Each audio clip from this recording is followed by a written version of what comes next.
Oi, oi, hello and welcome to another All My Bets video, this time for Saturday, the 20th of April. We'll be getting back, I guess, to the sort of type of bets that I've done back end of last year, basically away from the big spring festivals. Now, just to touch on a couple of bits, I'm chucking some stuff in the bottom. People wanted to know selections down there as well. So look, let's use a ticker bar. I've got the name of the race and the selection in there as well. I will still pull up my bet slips, either that side or that side. I'll edit that after, but we are where we are, right? So I'm going to share with you what I've staked. There are two bets that have yet to be struck, but in the world of transparency that I'm trying to live in, I'll put everything up on the screen. Now, just to start off with a couple of, I don't even think they're house rules, just things that I want to say and get out of the way. So make sure you drop the video a like, because freebie in it, and comment below what your best bet of the weekend is, or whether you disagree, agree with me. I do read all of them. There's some good opinions and advice that goes in there. So thank you for that.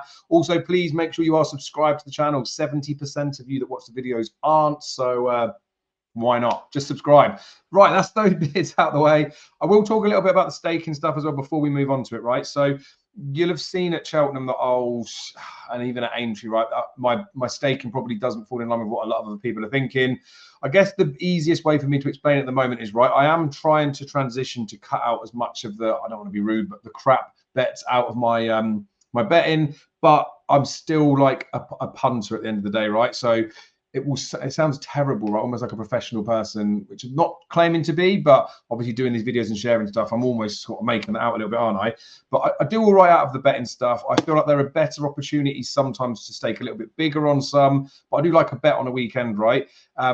Sounds a little bit compulsive when I say it like that, but I do the GG weekend watch. If you haven't seen that, make sure you do go and check out GG, subscribe to their YouTube channel as well. I'll give a bit more reasoning in there, but if I'm going to be looking at a race, i.e. if my mate said to me, can you tell me what you fancy at Lingfield this afternoon? If I'm having a look at it and I'm going to advise something, or I'm going to suggest a bet, then I'm going to have a bit on it myself as well, right? So again, from the staking perspective, there'll be a lot of it where it's just sort of 25 quid, whether that's split across an each way bet or a win single. And then there might be some more, I'd say, like sizable bets. Now, I am tracking my profit and loss throughout the season. I will do a review of it at the back end of this national hunt season. Just have a look and see what I could do to chop away some of that fodder, which might be the smaller bets that, you know, maybe a bit more opinion based rather than formal getting stuck in. But at the end of the day, right, we talk about betting. It's a hobby, isn't it? As much as I'm trying to transition into making a few quid out of it on the side, I suppose I'm still happy with having those, I guess, hobby bets that are in there. And if I look at it and it's costing me, let's just say for argument's sake, I was £1,000 down after a year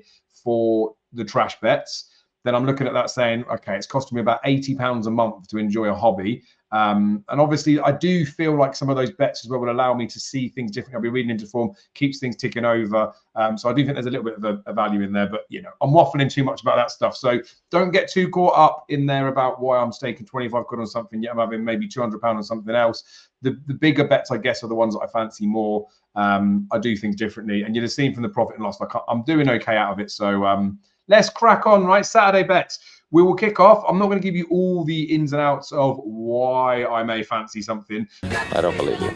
But you can check that out in the GG weekend watch. I will go fairly quickly with it. So the 115 at AYR, obviously it's an ITV race. There was 9 races to cover on GG. So a number of bets are coming from that, but there's a few that I'd have bet anyway. So Tommy's Oscar was favourite last time out when he ran at Newbury. He didn't run great, to be fair. Jumped out to the right a bit. I think it was Newbury. Maybe it wasn't Newbury. Doncaster. Ran somewhere the last day. Anywho, he has one right hand. He has one left-handed, right? He does jump a little bit out to his right. I know he jumped a little bit right at AYR, but he didn't really have the entitlement to win that race over hurdles. I think he's got definite chances off his mark of 152. He's been dropped a couple of pounds.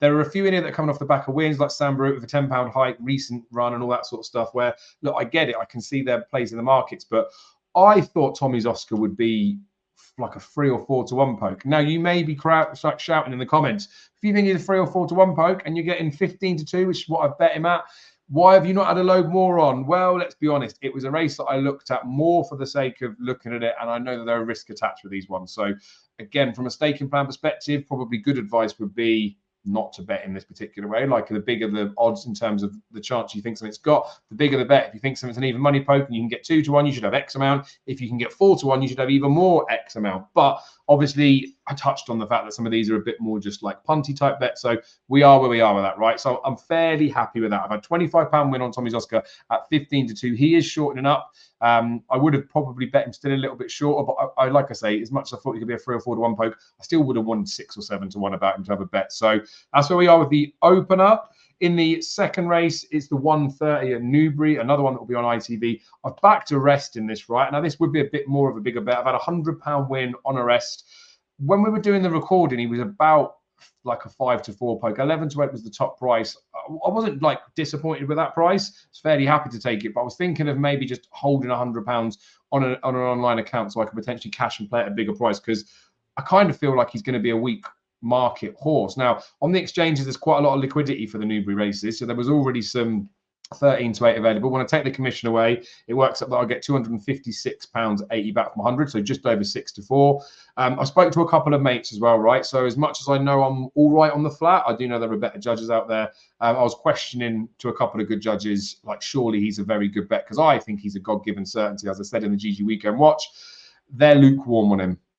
They think he's probably short enough. So again, from terms of like what you would class as relevant value or perceptive value, I guess, I think he's a bigger price than he should be compared to what those people think. So again, this is why I think it's important, whether it's watching videos, talking to people on Twitter, or just having a close circle of friends, people's opinions that you value should hopefully rein you in a little bit. Now, obviously, £100 on it isn't a small outlay, so you might question, well, it hasn't really reined you in, is it? That sits comfortable with me, because as much as some people might want to put you off for something, I'd rather back my own opinion and rather know what I'm doing. And I'm not, it's not necessarily paying to find out, but I could have been tempted to have a little bit more in him. So maybe I've reined it in a little bit, but, you know, I'm still happy with where I'm at. I still think it's an okay bet. Probably the purpose of talking about the price stuff is I got a couple wrong at Aintree, didn't I, where Jerry Colom and Sergino went off bigger prices. I did touch on in the video. I was going to top those up. You'd have seen from the profit and loss that I did. Now, with an Arrest, I could potentially wait for this, but with this being Saturday type racing, I'm going to be spending time with my son, doing bits and pieces like that. So as much as I want to make as much money as possible, I'm also quite loose now on the price stuff. Like, if I'm happy with what the price is, I'm happy just to leave it and let it go. Yes, I could use Betfair SP a little bit more. Daryl's really good at that with himself in the Betfair column. But in this instance, I can't see him going off bigger because of my view. Other people are suggesting he might. So I'd rather back my own opinion than someone else's, even though they may be right and I respect it. Let's move on. 150 at AYR. I'm probably going to start getting pelters for this one as well, right? So I have bet Sharjah and Inch House, right? I've actually bet £12.50 each way on both of them. There are 4 places up for grabs. Now, Sharjah, 3 miles. Willie Mullins is just going to the Trainers Championship, just throwing everything at it. It's a load of crap, right? Yes, I do agree, right? There's not really been a point in Sharjah's career where I've shouted out and thought, wow, he really wants 3 miles. But I don't think it'll be too hard to get at AYR. I do think he's a real class horse. I think 147 he's running off on his chase mark. Now, he is by far better than that. I think he's at least £7 better than that, despite the fact that he's the ripe old age of 11. And yes, this may not be his optimum trip. But I know these are loose form lines, but you think of that Drimmel when he ran behind AYR Maximus, right? He just wasn't on a going day that day. The ground was too slow for him, I think. But then you look at the other runs as well. He's been behind Elete Thompson. He's been behind Founder 50. So he's been running against proper grade 1 type horses. You look at another horse, which is a very different type of horse, but Uncle Phil that runs in that first race, right? Obviously, slightly different trajectories. One's less exposed than the other, but that's a 150 rated horse with no graded form. Sharjah has ability to do it. So we've seen with lots of horses, look at Noble Yates, run over 2 mile 4 and then goes and wins a Grand National. It may be that his class is able to carry him for the 3 miles. I think Sharjah, he was 10 to 1 when I bet him. I thought he was worth a chance, to be fair. Again, it's small stakes. Again, it's interest. Inch House, I do think, is probably more of a formy type horse. I'm not really sure what John Joanne is doing with a lot of these horses. A few that I think look like plots don't really seem to be. So I'm sort of tempered enthusiasm with his horses at the moment. But I've had £12.50 each one of him as well. I only got 9s on him, 4 places. There is 10s available, but couldn't get on with that bookie. So 160 quid will come back from that. Last couple of runs were on heavy. I'll excuse those. I think he's much better than that. 137, he's better than his mark as well. Whether he's got the £7 to £10 I think Sharjah has on his mark, I don't know. But we don't have to worry about the trip with Inch House. So I wasn't going to give my definitions of them, but there we go. I'm chucking it in anyway. The 205 at Newbury, El Malka.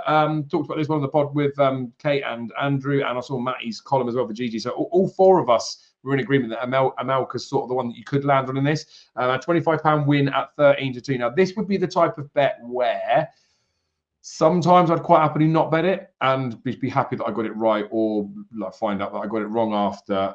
But does look quite good. Again, it's more of an interesty type bet. So I'd say with some of the other ones in there, so comparative to like a Tommy's Oscar that's 25 quid, even the Sharjah and Inch Housey type ones, I would say that a Malka, despite the fact I've had the £25 win, would be one of those that if you had to say to me, right, you can only bet one of those four, a Malka definitely wouldn't be it. So I do think she looks like a really nice horse. She could end up being 1,000 guineas horse. It's that time of the season, the flat in it, where there's a little part of the back of your head that's just like, I want to be right. I want to find the new future superstar. And when there's not much form to go by, you know you are reaching to an extent. But I think she's all right. I do think the price is fine. She could shorten up. Could be the type of bet, because I do this in a lot of them. Could be a type of bet that you could trade on those ones, but won't be doing that this weekend. Let's move on. 225. It will come as no surprise that I think Loda Sid will win the Scottish Champion Hurdle. £3 rise from that county hurdle run, I think, is decent. Now, a couple of horses I talked about in the county hurdle that are also running here, Bayali Stock and Westport Cove. Now, Westport Cove clipped hills at the top of the hill. I'm terrified of Westport Cove. I think he could run a massive, massive race. I haven't included it in my bets. I haven't actually currently got the intention to bet him, but he's the type of one that I might end up having a couple of quid on, because I think it would make me feel sick if he ended up being fine and going and winning. He ran well at Fairhouse without winning, so maybe he is held, but Willie Mullins over in Britain, the horses are probably a bit better than they look when they run an Irish form, right? So I'm a bit scared of Westport Cove. I do like Bayali Stock. I do think he needs better ground. It may dry out a little bit by the time it comes to Saturday, but I do think this is more of an afterthought for him, as much as it is probably for Westport Cove. He's already run since, I mean, it's a lot of runs in short space of time. But back to Loda Sid, the one that I've bet about £100 each way on Loda Sid, 4-1. Drove my way over to a coral, so you're going to see an actual paper slip somewhere up on the screen. I felt like I wanted to do the 100 each way, right? I could probably look at him as the type of bet where if I was going to go, like, I don't know, if he was shorter than 4-1, I would be semi-tempted just to leave him. Again, this is going to sound mad for the amount that I've staked after, but I wanted the safety net of being able to back him each way. Now, yes, I'm having to risk twice as much capital within there, but I personally think, with him being, I think, well handicapped, it would be an outrage if he wasn't in the top four. Now, he may be an unlucky second or third, might just bump into one, which is where me, although I'm risking twice as much, I'll get 180 back if he finishes fourth. I'll get 680 back if he wins the race. That's the way that I felt comfortable playing Loda Sid. Now, of course, he could just bomb out, could run crap, and I've lost twice as much money as I was potentially going to risk. But I'm comfortable and happy with him doing that. So again, the stakes that I've put out in here are in no way, shape, or form for me to say to you, do exactly this, but it gives you an idea in relative terms of, if you were going to follow me point by point, then if you were having your £2.50s on Amalka, then probably this would be the equivalent of having £20 on Loda Sid, but it would be split £10 each way. Anyway, you do what you want, right? Listen to what I say. If you want to listen to what other people are saying, form your own opinion. But Loda Sid's got a proper chance. We all know that. Could have gone at bigger prices. Yes, I know, but no, let's just do it as it comes. 440 Army Ethos. This is one I have not struck. Warning alert. At the time of recording the GG week I'm watching, it was about a 9-1 poke. I can't get on with the bookies that are big enough. William Hill are 17-2. I could drive to a shot, but they're half a point short sometimes when I get in there. I'm going to wait to bet him. I said on the pod that I do him each way. It's 3 places up for grabs, so it's a bit tight. Got cheap pieces on. I think he bumped into one the last day. And obviously, probably needed the run to have a prep before coming here. I think that was by design, so I'll excuse the defeat. I think he's actually a better horse than Zoom Zoom as well. I can see him being popular. I'd rather be able to bet him each way in case he comes second or third. Not similar to a Loda Sid, but kind of in that same premise that I know I'm going to be, in theory, risking twice as much. But in this instance, I wouldn't. I'm having 25 quid in there. It would be, I don't want to bet him when he's short, basically. If he's 4 or 5-1, I might not actually have the bet. As long as I can get like 9-10-1 about him, or say even 8, I will happily bet a fifth of the odds, £12.50 each way. And again, for the small stakes it is, you're probably wondering, why am I worried about a couple of points? I probably shouldn't be, but again, just doesn't necessarily sit right. So I will bet Army Ethos, looking to bet him each way. I'd rather an extended place. Paddy Powers are doing that. We'll see what happens on the day, but I think he's got a bit of a chance, Army Ethos. I'll forgive him that last run, but again, obviously not forgiving him very much because I'm not having much on. 3 o'clock at AYR, we've got 2 fold in here. I've got to be careful what I say in case anyone's watching this, but Ottazini, right, would be the top weight, 122 rated. Willie Mullins has sent 3 darts over. We'll come on to them in a moment. Staggering, isn't it? Mares race, 122, big Saturday race. Is what it is, right? But in the Mares company, the weights and the official ratings can carry a little bit easier. Ottazini maybe isn't the most well-handicapped horse in open company, so she's going up against the boys as well. But I do think she's got some reasonable form. I thought the penultimate run beating Cadell was pretty good. The run the last day, again, on the GG Weekend Watch, I touched on this, and Andrew mentioned that all her forms right-handed. Well, she's only ever run left-handed twice, once in Ireland and once the last day, and she was only just beaten the last day. So I don't think she's got a preference to go one way or the other. I think she definitely stays. We know that. There are lots of horses with question marks about it. She was 14-1. She's shorter than that now, about 10s or 12s, I think. But I've had her each way. 4 places up for grabs. I don't see her out the first 4 at all. I think she's got a chance to win this. There's one fly in the ointment, right? And I'll pull this one up. And again, this is where I don't think I've got to be careful what I say, but I know people say in the comments I'm going to get myself in trouble. One day I'll lose all the bits that I've got, like my faculties around me, I guess. But a penny 100, right? Need to talk about this horse because when they do final declarations, some of the bookies will still keep the book open where they're not giving the extra place concessions or any of that type of stuff. Not that anyone does best odds guaranteed anymore anyway. A penny 100, right, was still 12-1 after. Say La Vie was priced up at 3-1. I guess, obviously, the highest rated one and probably was the Formy horse. People were thinking Paul Townend was going to ride her. Now, Paul Townend was dropped up on a penny 100 and Betfair cut her to 3-1. William Hill waited to open the book. They made her 3-1. You could still get 12s of a certain bookmaker. So I managed to get some of the 12-1 because it was, again, those sort of holding bets talked about earlier with a rest. I'm happy to tie some money into something and then make a decision what I'm going to do with it after.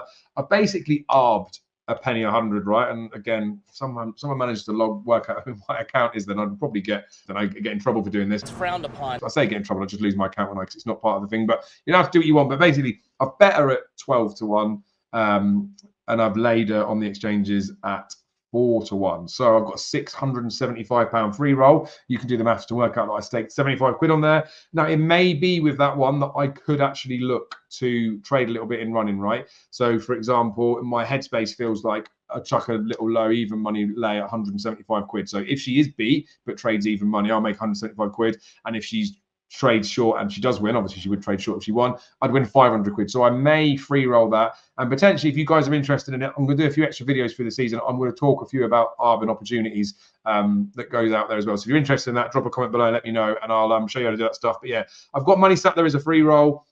Obviously, you want to capitalize on those moments when you've got a reasonable amount of liquidity. The price needs to go short enough to be able to make a good chunk out of it, doesn't it? Like at the moment, I could probably let 4. I could probably make £125, whatever the result. But obviously, I'm trying to be a little bit greedier out of this. You would probably say, 166% return on investment wouldn't be a bad thing.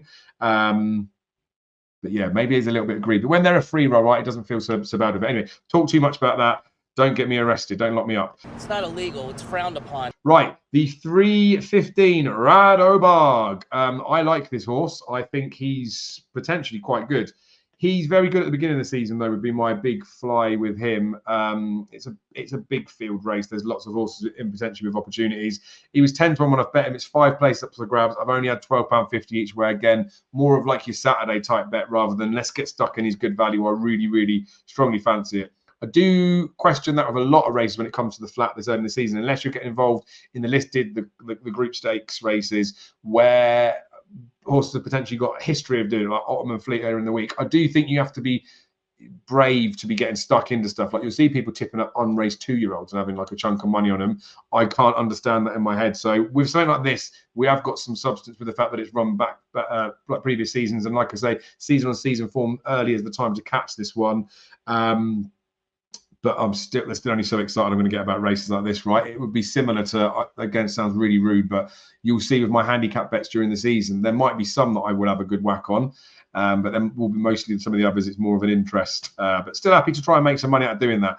Then in the big one, the Scottish Grand National, I will put a link in the description for a GG column where I do the cheat sheet for the Scottish National. Don't have to read it, but if you give it a click, it does me a favor because the more link clicks that gets, the more they think I know what I'm talking about. But it is interesting. There's 10-year and 5-year stats in there. These two horses, Elvis Man and My Silver Lining, ticked all the boxes for those 10-year trends. And I even weeded it down that 3 of them, I looked at the last 8 winners rather than 10 to give a bit more prominence. They tick all the boxes. Elvis Man's a 50-1 poke, loads of decent course form. Yes, he's a few pounds out of the handicap because he's been carrying a penalty, but the handicapper didn't raise him quite as much. So technically he's £4 wrong, but shouldn't matter as far as I'm concerned. Watch him get done ahead and people say that was the difference. But he's 50-1. There's 6 places up for grabs generally. So I think he's a good each way bets for 12.50 each way on him. And My Silver Lining 16-1 had touched 20s. She's a really nice horse. I don't think this would have been like a season long aim. I'm not saying it is for Elvis Mel, but she may have already done her race in the season, but she is very gutsy. She's very game. I'd imagine she could be right up there in the frame. And I know Willie's throwing some darts here, which makes it a bit of a harder race, but that does mean we're getting a better price than I think we should be getting. So again, £12.50 each way. I'm never going to get stuck into a big handicap like this. Like if it's a proper race, then I'll do it. A Scottish National or those types of one. I know it sounds rude, but they're too niche to be real bullish. Then one extra one we've got in here is Key to Bourbon. I tipped this horse up for the Martin Pipe, of course, at Cheltenham. Ran well, just bumped into a better horse. Still in this particular race, though, got to give £4 to a few of them, but like on ratings and what he's achieved, he should batter these. I think the 10 to 11 that was available about him is fair. So I've had £110 on him at 10 to 11 to win a nice round £100 back. I can see a case for him being a bit shorter, to be fair. Like, I would probably make him 4 to 6 or even a little bit shorter than that. I feel like this one I do feel like is a winner. This one does feel a little bit like not as, I say, substantiated as the Arrest one, because you think what Willie would be doing with this horse if he wasn't going for a trainers championship, like he wouldn't be sending to this novice hurdle. Then you start to question, well, where would they send him? And you think if he sends him to the 2.5 mile at Punchestown Festival, then look, he could come third there and run really well, bump into a 150 type horse. But really, from an opportunity perspective, what if Willie does this every year and starts sending his one over? So yeah, I don't think they're worried about the prestige of the race that he tries to win now, even though that's where he should be going. He should be going to a more prestigious race. I think we're just fortunate to now get him bumping in here. I think he should be short. It's not exactly the same as a Golden Ace, but Golden Ace running at the April meeting on Thursday was a bit of a gift, really, wasn't it? However, Key to Bourbon being Willie Mullins is going to be relatively the right price, whereas Golden Ace would probably be less respected because it wasn't the winner of the Mares' Novice Hurdle we expected. Like if it had been Brighter Days Ahead, she probably would have been 1 to 10. Instead, she goes off 1 to 2. I feel like in this instance, Key to Bourbon should be a bit shorter, but again, I'm happy with where we're at. So that's it, 635 quid going in and out. I've still got £50 to stake, as I touched on. I'm going to edit this now so I can stick the pictures up on one of the sides. As I say, make sure you like the video. Make sure you subscribe to the channel. Drop some comments below as well if you like. I really do appreciate all your guys' support. We are back to, again, more like, I don't want to say like fun type bets, but we're up to a point here, right, where I've talked about those 25 quidders. We've got, let's just peel them down. I should better do this on the top of my head, shouldn't I? But we've got ourselves probably £225 worth of the stake. So a third, just over a third of the total bets, where I don't want to say I've got no business looking at them, but they are more for the sake that I've had a look at the races rather than that was a horse that I wanted to get stuck into. So that's not to try and make excuses to say, oh, if I get £400 back, then I made a profit. I haven't. They're obviously there at risk, but I just mean within the scale of all of this stuff, like the bigger ones that I fancy clearly are the Arrest, Load of Sud, and Key to Bourbon. So we'll just have to see how things go with those. But that's obviously a big percentage of the bets struck across 3 horses. These other ones might facilitate getting some money back. Most of these ones I've had 25 quid on pay, upwards of 150. Sometimes they're going over a couple of hundred quid. So you never know. Get lucky on a few of them. There are 9 of those types of bets. If we get 2 or 3 of those in, even just by relative odds, we should have a chance of that. Then we'll claw a little bit back. But anywho, hope you're liking the new bits downstairs. That's like I'm pointing at something else, isn't it? I'll do those bits now. I'll load it up. And yeah, feedback greatly appreciated. Be lucky with your bets this weekend. Good racing next weekend at Sandown. I may actually end up being there. So hopefully there'll be a few more of these. Then we've got Punchestown just around the corner with the 1,000 guineas, 2,000 guineas weekend on there as well. That'll sort of wrap up the National Hunt season. So I'll do something as a send-off at the end of that. Who knows? Maybe I'll even do a giveaway. Jamie will be back for the Punchestown preview. And then we'll have a bit of a plan for what comes up over the flat season. Greyhound Derby's around the corner, right? And if you like genuinely go back and watch my Greyhound Derby videos I did last year, where I write a forecast tissue for it, I tell you the value, I show you how on dogs, because it's so much easier to do, how based on what my price is and what the price I can get is how much I should be staking of my bank. And we smashed the pants off them last year. And I know Greyhound's a bit like, again, I've said the word niche a couple of times, but a niche type sport to bet in. But I do well at the dogs, right? Yes, it can come in waves, but the Greyhound Derby will be on this year. I will be getting stuck into a few of them. As I go back and watch those videos, right? I think it was the first few nights. I think I gave 4 tips on a couple of them. All 4 of them won. They're like 5 to 2 pokes, 9 to 2 pokes. And there are some shorties as well, but I'm going to do much more of the same this year. So go back and have a little watch of them if you want to instill yourself with some confidence. We'll do some stuff with there. Who knows? One of these days over the summer, I might even do a whole live trade along show where I go through the Saturday racing or a dog card, talking to you and let you know what I fancy in there. If you've got any ideas for content below, just let us know. If any of those ideas sound good as well, like I say, go watch some of the old videos and see what we've done there. But I'm going to shut up now, get this edited, get it out so you guys can enjoy your weekends. Be lucky.